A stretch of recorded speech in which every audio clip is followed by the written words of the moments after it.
Hello, everyone. My name is Jeff. Sorry about my voice. It's kind of hoarse right at the moment. And I was going to start doing this once it cleared up, but it doesn't seem. The thing is that the news, what I'm hearing on the news right now, man, I cannot keep my mouth shut. Okay. It's time. I've asked God to let me know when it's time for me to start talking about the things that He has been showing me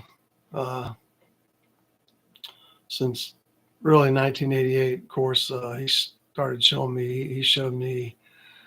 Well, I'm going to talk about that later. Okay, what he showed me in 1978. But what I want to talk about right now is this thing. Excuse me. That I'm hearing about Russia is going to be part of the G-8 again. Okay, let me tell you something. This is fulfillment of prophecy. Okay. And there's a lot of prophecy that's being fulfilled in ways that people are not recognizing how they're being fulfilled. And I'm here to show you how that is. Okay. I'm here to show you what that means. Right now, I want to look at of course, I know that this camera up here can't catch what I'm putting up on this screen. Wish it could. Let me see.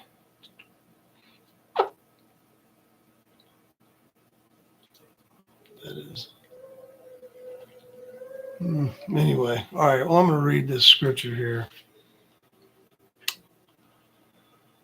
Let's see.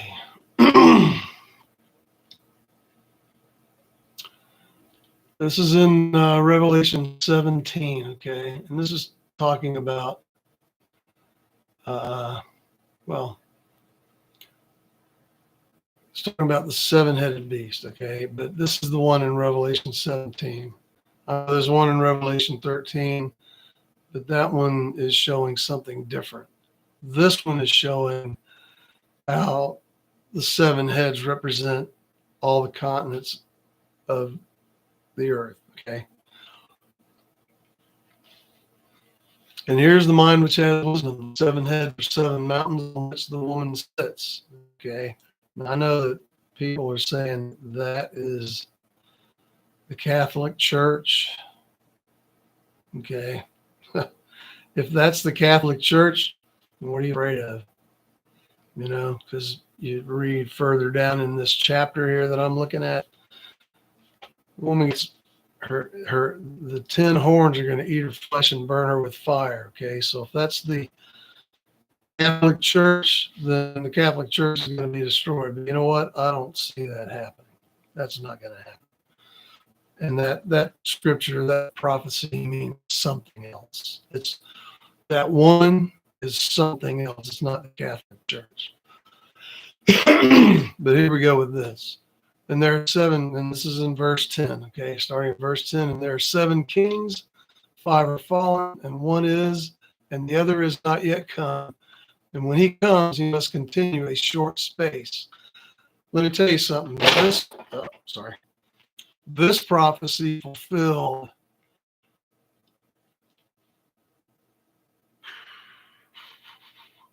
when Gorbachev came into office, okay? The seven kings, 5 are fallen, one is. Gorbachev was the one that is, okay? And the other has not yet come. Well, Putin is the one that had not yet come that was referring to, okay? This scripture was meant to be fulfilled at a specific time, okay? Because of the one is, because that speaks of a present time.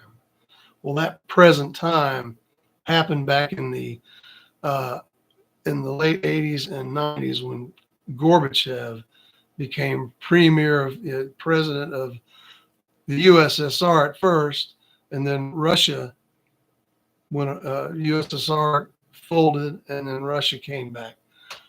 Okay, the 5 are fallen: Lenin, Stalin, Brezhnev, Khrushchev, Andropov, and then we get to Gorbachev.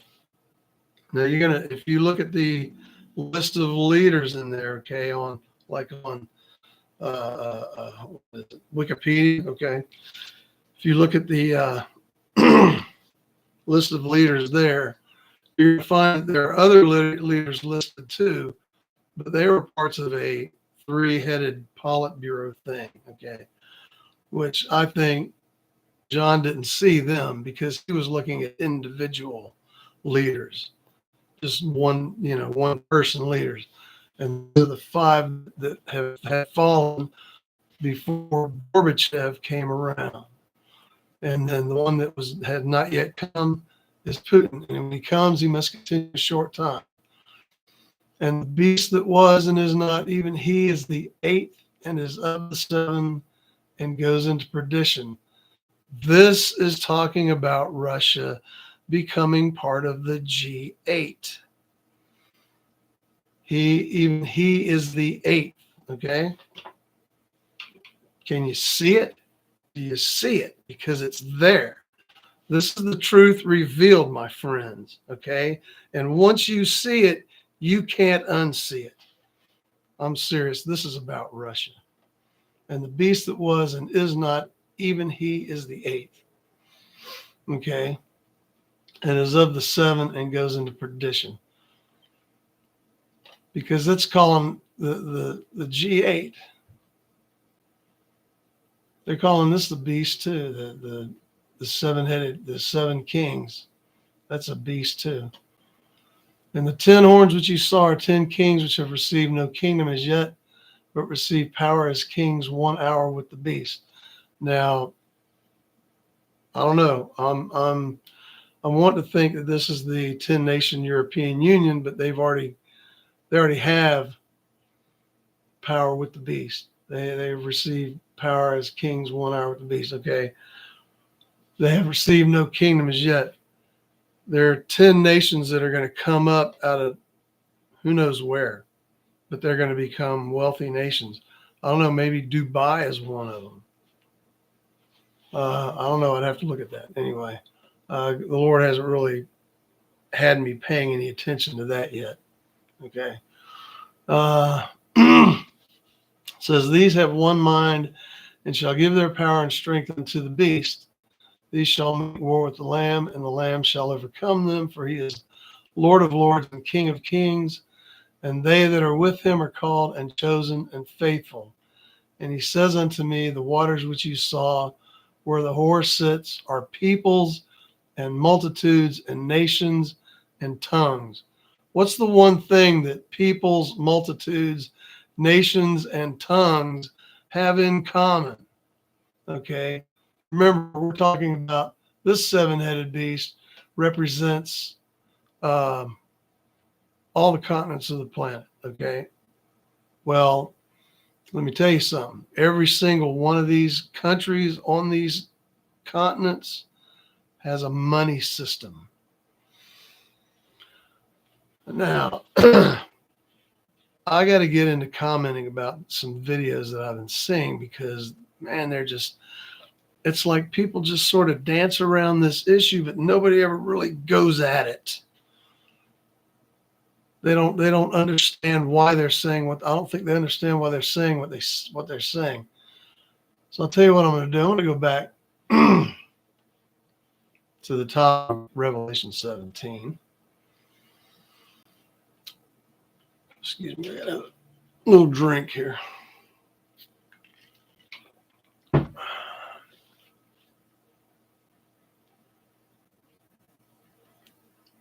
Yeah, it says, and there came one of the seven angels which had seven vials and talked to me, saying unto me, come here, I will show unto you the judgment of the great whore that sits upon many waters, with whom the kings of the earth have committed fornication, and the inhabitants of the earth have been made drunk with the wine of her fornication. Let me tell you something. All this spending that the Democrats have been doing with USA tax money, the inhabitants of the earth have been made drunk with the wine of her fornication, man. giving money to countries that hate the USA, giving money to countries to do things that we don't agree with here in the USA. And these people are lapping it up, man, in the billions, in the trillions. And now we're 36 trillion in debt, right? Okay. Thanks, Democrats. You kind of helped put us there mostly. Okay. I'm sure the Republicans had a hand in it too. Okay. But you Democrats seem to want to have your hands on the wheel of that ship all the time, because listen at you complaining about it now. You're complaining about it now, aren't you? You don't like it because we're coming in. The Republicans, the conservatives are coming in to do their conservative thing, which is to conserve taxpayer money. And to that guy that told Elon Musk, you get your hands off of our money. Well, let me tell you something, brother. It's not your money. It's the taxpayers' money. And we don't like what you're doing with it. So you get your hands off of it. You understand? It's time to demolish and abolish the Democrat Party. I can't say this enough. Say it loud enough. Time to demolish and abolish the Democrat Party to the point where they could never have another charter. Just kick them out of office. Kick them out of D.C. Get them out. Get them out of the buildings in the U.S. that house these people, all out of these big cities. Let me tell you something about sanctuary cities, okay? Yeah, I want to talk about that too, because now I got to look this up. This thing that the Democrats about sanctuary cities being the Bible studier that I've been.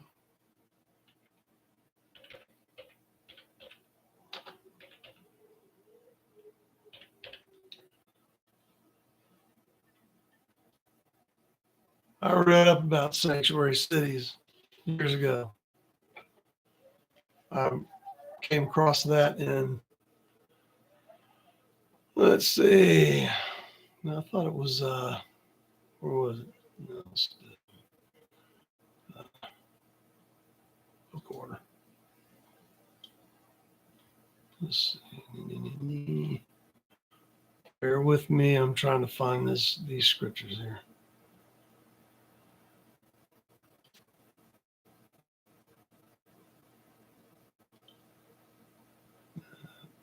Went too far. All right, let's see. Excuse me. Let's just go to page 4. All right, let's see. Flee to the sanctuary. Let's see. All right. All right, let's see this.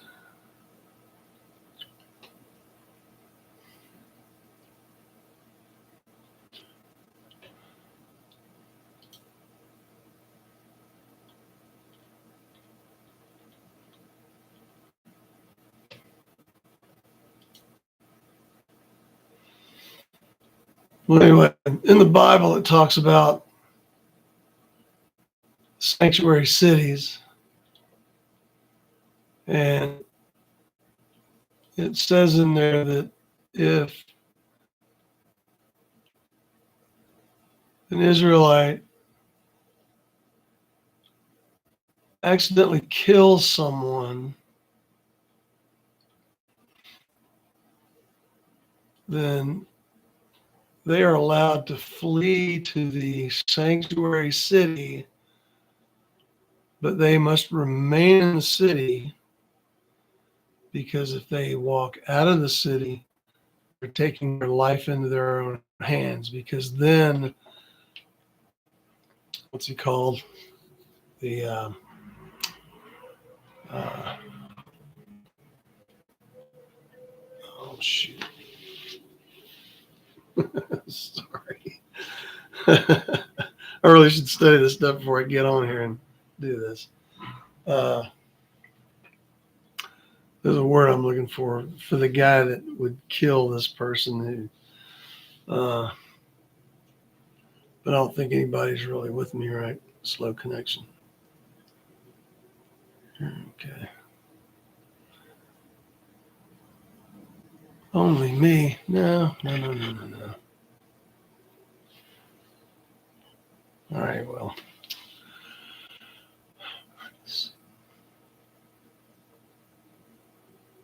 Avenger. That's what I was looking for. Avenger.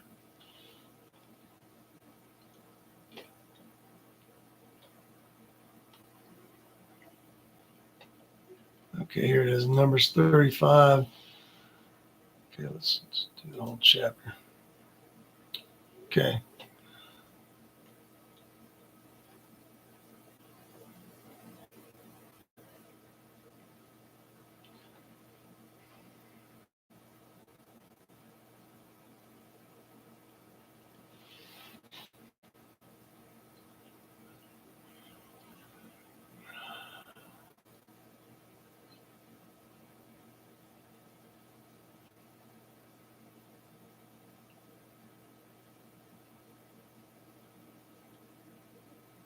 Okay.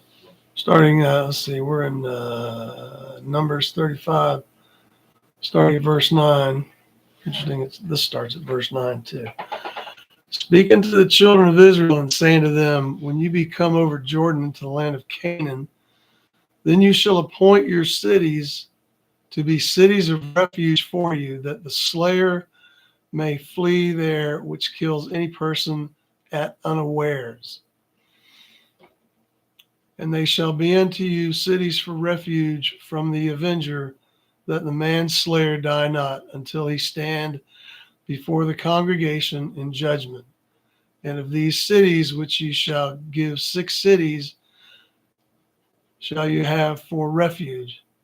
Okay, so they took 6 cities and made them cities of refuge, sanctuary cities. Okay. But this is the kicker, though. This is in verse 11. This is where, it says that the slayer may flee there, which kills any person unawares. That means if they killed somebody and they were not aware that they were killing somebody, I mean, I can imagine it's a pretty horrible situation for everybody, even that person, because now they've killed somebody and they didn't mean to. So now they got to have somewhere to go. So God's going to protect them that way and send them to the sanctuary cities, the city of refuge. But let me tell you something, these cities of refuge, these sanctuary cities that we have today, now you're bringing the murderers in first and letting them kill, and then you want to protect them? Well, let me tell you something, okay? You open these borders and you want to bring all these people in, okay? And you wanted for them to have peace and joy and mercy. Well, you know what? Doing what you did, you stole it from the American people. It's no fun living with this. We don't like it. Okay. Now, I'm being a Christian. I'm happy to have people here from other countries, but they've got to come in legally, and they can't come in if they've got a criminal record. Do not let them in if they have a criminal record. Please. And I'm glad that Trump and Homan and all these other people are getting them out of the country. Now, I live in a pretty safe place, so I'm not worried about anything. And God has his hand over me. Okay. He has had his hand over me my entire life, because I know I should have been gone on several occasions, and I came through it. And it's because of this. It's because of what I'm telling you here. And trust me, this isn't just barely the tip of the iceberg of what I have to share with people. So you think on these things. And let me give you a little something here. All right, let's see. We're going through this. Oh, yeah. And if you smite him with an instrument of iron so that he die, he is a murderer. The murderer shall surely be put to death. Okay, so if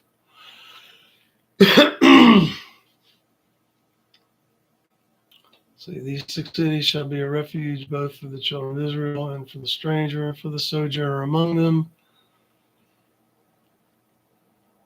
that everyone that kills any person unawares may flee there now. Who was that girl in California that got killed back in the 2000s? Or was it the 2010s? That guy laying on the park bench and found a gun laying on the ground, picks it up and shoots it at somebody, and then they're going to acquit the guy? I'm sorry. No.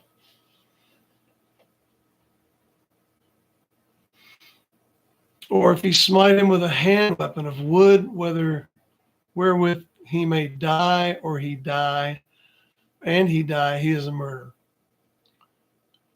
Okay, this is premeditation here. Or I skipped one. Okay.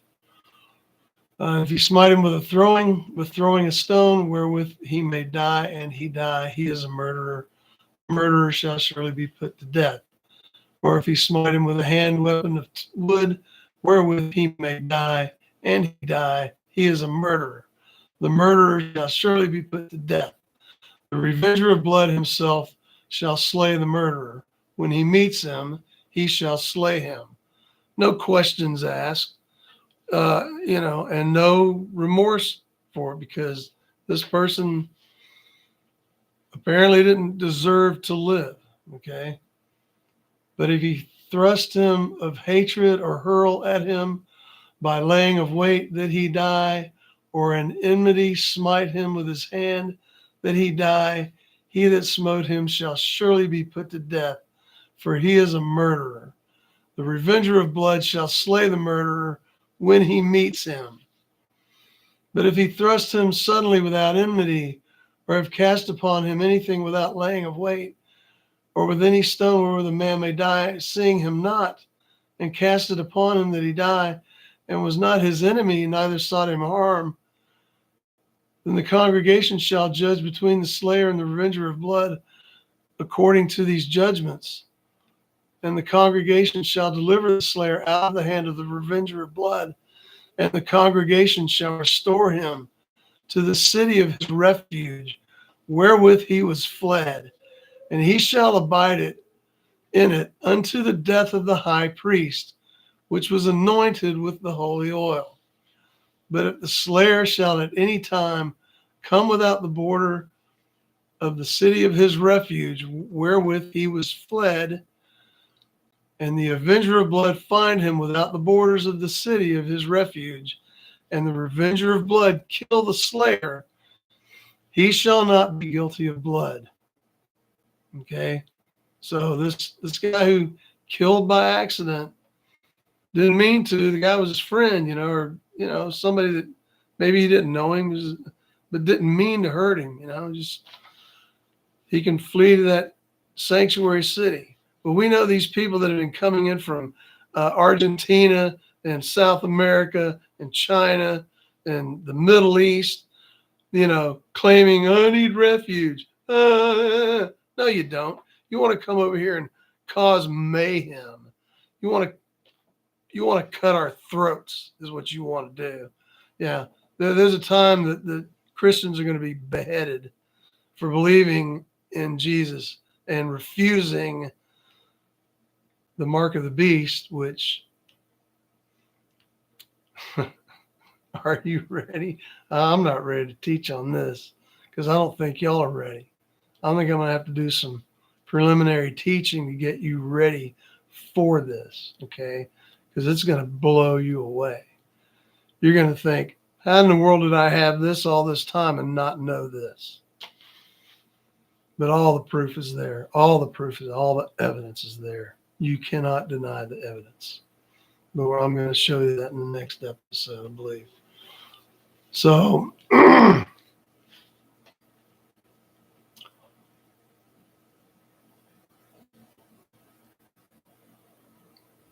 okay, because he should have remained in the city of his refuge. All right, let me read that again. And the revenger of blood find him without the borders of the city of his refuge, and the revenger of blood kill the slayer. He shall not be guilty of blood, because he should have remained in the city of his refuge until the death of the high priest. But after the death of the high priest, the slayer shall return into the land of his possession. So the high priest had to die, but once the high priest died, he could go back to where he came from. Slayer had to ignore him. Interesting. Okay, I know there's um, lessons about Jesus in here, but um, we'll have to dig that out at some other point. Let's see. So these things shall be for a statute of judgment unto you throughout your generations and all your dwellings. The reason I'm kind of rushing is because I know I've only got 30. I'm also doing this on YouTube, and I've only got like 30 minutes of that. So, moreover, you shall take no satisfaction for the life of a murderer, which is guilty of death, but he shall surely be put to death. Whoso kills any person, the murderer shall be put to death by the mouth of witnesses. But one witness shall not testify against any person to cause him to die. Moreover, you shall take no satisfaction for the life of a murderer, which is guilty of death. So, in other words, we're not to party because we put a murderer to death. We should actually mourn the fact that this person apparently couldn't be reached, or that they had done something that caused them to lose their life.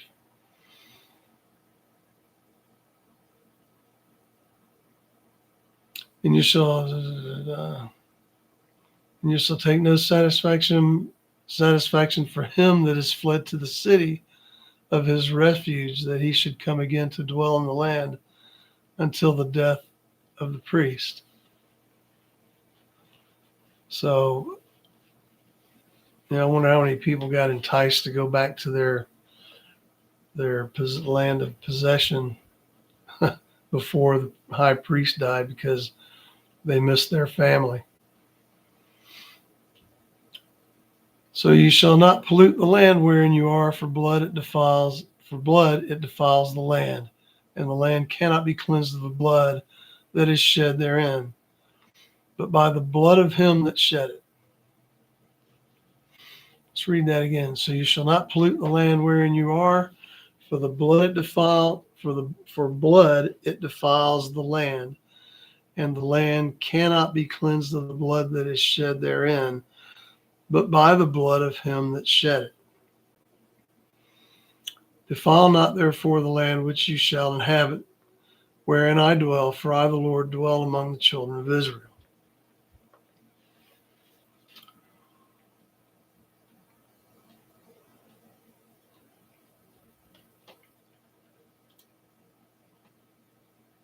Let's see. Okay. Then I get numbers 34. Okay. All right, so I'm going to go back to Revelation. Let's see. All right. Well, I'll tell you what I'm going to do. I'm going to stop this video right here, and I'll come back and do another one soon. And as I do these, you're going to hear that my voice gets better and better and better. Anyway, alrighty. Go back to E. Okay. All right, I'm going to end this stream. All right, you on YouTube, thanks for watching. Those of you on Facebook live stream, thanks for watching. I know I'm only sending it to me right at the moment, but I'll get it out there to you. All right.